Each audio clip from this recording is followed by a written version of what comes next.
Setelah mengenal tabel tadi ya, ada tabel baris kolom, kemudian tabel kontingensi dan tabel distribusi frekuensi.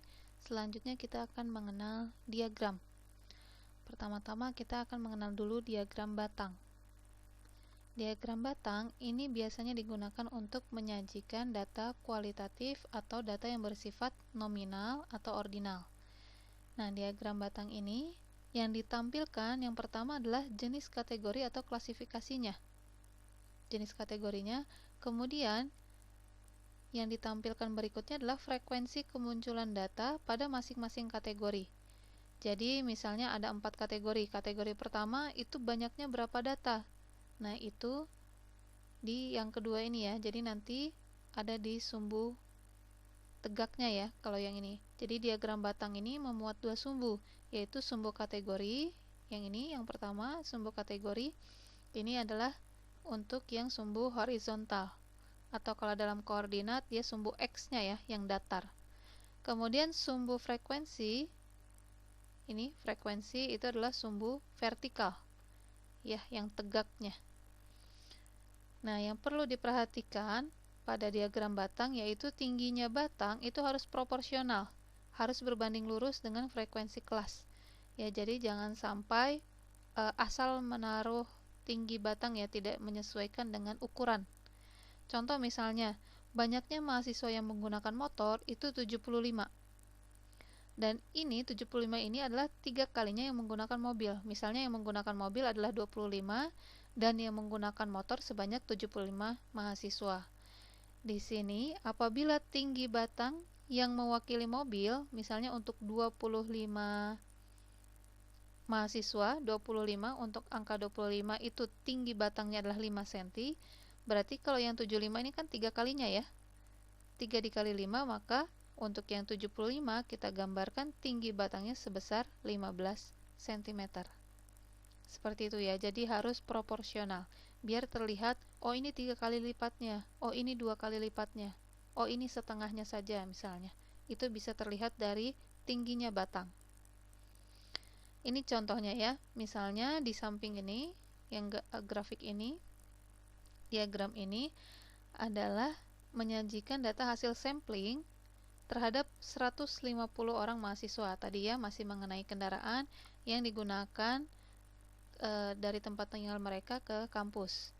Misalnya dari 150 orang sampel mahasiswa, itu 25 orang yang menggunakan mobil. Nah, ini ya. Jadi, untuk yang sumbu horizontal, sumbu yang datar, ini untuk menunjukkan kategorinya. Mobil, motor, berjalan kaki, dan lain-lain. Kemudian yang sumbu tegaknya, ini adalah frekuensinya. Frekuensi itu tadi adalah banyaknya data. Banyaknya mahasiswa yang menggunakan mobil adalah 25. Makanya di sini lurusannya kan 25 di sini ya. Jadi banyaknya adalah 25 orang. Tingginya seperti ini, segini untuk yang mobil. Kemudian 75 orang yang motor. Nah, ini ya, 75. Nah, ini ukurannya kalau ini tadi 5 cm, berarti yang ini ukurannya 15 cm tingginya batang. Ya, harus proporsional.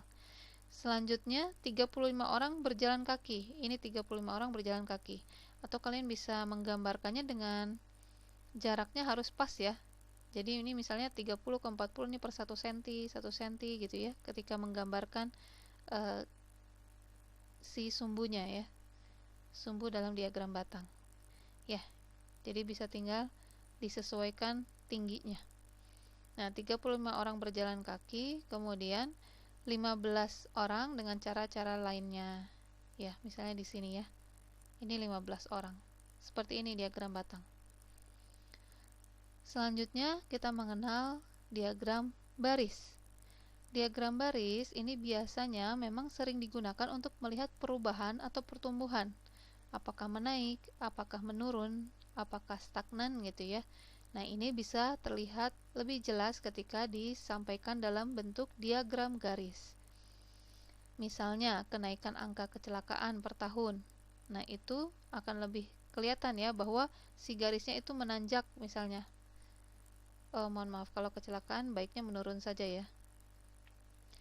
Misalnya, angka kecelakaannya menurun, sedangkan berat badan balita itu menaik ya per bulannya, misalnya gitu ya.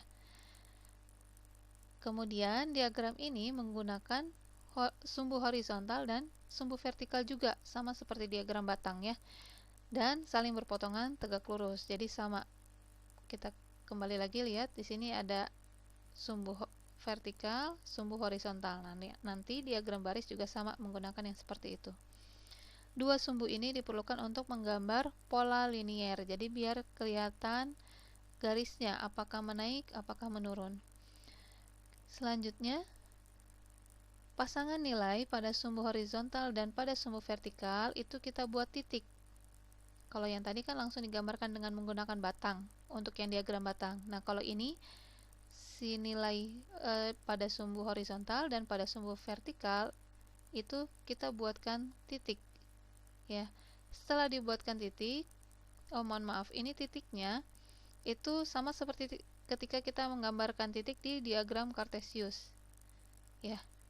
Kemudian setelah mendapatkan titik, nah nanti titik-titik data itu kita hubungkan sehingga membentuk garis atau kurva. Itulah diagram garis. Nah, biasanya diagram garis ini digunakan untuk menggambarkan data yang diambil secara berkala dari waktu ke waktu. Ya, misalnya dari tahun ke tahun, dari bulan ke bulan, itu lebih mudah ketika dipahami menggunakan penyajiannya menggunakan diagram garis. Jadi di sini kalau menggambarkan waktu tadi ya, maka sumbu horizontalnya itu untuk menunjukkan waktu pengamatan. Ya, horizontal untuk waktunya dan sumbu vertikal untuk hasil pengamatannya. Ya, hasil pengamatan. Nah, selanjutnya ini adalah langkah-langkahnya untuk menggambar diagram garis. Yang pertama kita atur poros, kita gambarkan dulu sumbu horizontal dan sumbu vertikal. Kemudian yang kedua kita tulis nama atau nama data, tulis nilai atau nama data pada sumbu horizontal. Sedangkan pada sumbu vertikal kita tuliskan frekuensi. Jadi kan horizontal itu kalau misalnya dalam penyajian waktu berkala ya berarti horizontalnya adalah waktunya, misalnya tahun, bulan gitu ya. Sedangkan untuk yang vertikalnya dituliskan frekuensi atau banyaknya setiap nilai dari data ini, data yang ada di horizontal. Jangan lupa tulis pula informasi label. Jadi yang berdiri tegak tadi vertikal tulis itu adalah frekuensi apa gitu ya, diberi nama. Kemudian yang horizontal itu diberi nama tahun, misalnya kalau tahun, bulan kalau bulan, dan seterusnya. Setelah itu kita buat titik yang sesuai dengan dua data ini ya, pasangan data ini kan pasangan ya antara nilai data dan frekuensinya. Kemudian setelah kita buat titik-titik, kita buat garis lurus yang menghubungkan titik-titik itu dari kita gambar dari arah kiri ke kanan. Kemudian beri nama diagram ya di atas ya, bisa di atas bisa di bawah sebenarnya ya. Jadi setelah selesai menggambarkan garis, kita beri nama diagramnya. Diagram itu menjelaskan tentang apa. Gitu. Contohnya di sini di tahun 95 sampai 2004. Nah, ini berarti horizontalnya itu berupa tahun, yaitu tahun 95, 96 dan seterusnya sampai tahun 2004. Nah, ini yang nantinya jadi yang horizontalnya ya. Saya tulis H di sini. Kemudian pada akhir tahun 95 sampai 2004, dealer mobil selalu mencatat jumlah mobil yang dijual. Nah, berarti ini jumlah mobil yang dijual ini 15, 18 dan seterusnya.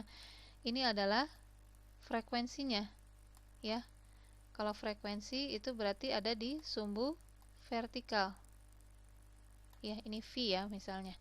Nah, berarti di horizontal itu kita punya titik 95, 96, 97 sampai titik 2004, sedangkan di titik vertikal kita di sumbu vertikal kita punya titik 15, 18 dan seterusnya. Jadilah seperti ini.